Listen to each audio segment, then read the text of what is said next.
6 जून 1674 रोजी ज्यावेळेस छत्रपती शिवरायांचा स्वराज्याभिषेक चालू होता त्याच वेळी दरबारामध्ये विविध सरदारांना भेटवस्तू दिल्या जात होत्या.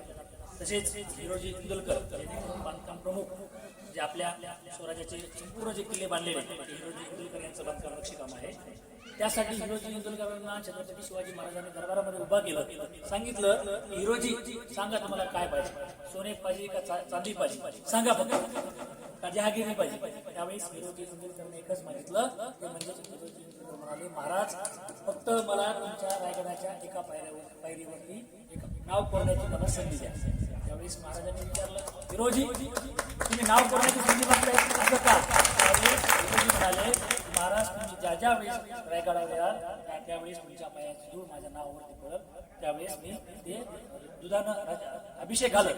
त्यावेळेस ते वाक्य बोलल्याच्या नंतर महाराजांनी संधी दिल्याच्या नंतर त्यावेळेस त्या ठिकाणी नक्षीकामानं जे कारागिरांना या ठिकाणी पायरीवरती पाहिल्या आपण सेवेच्या ठाई तत्पर हिरोजे, सेवेच्या ठाई तत्पर हिरोजे.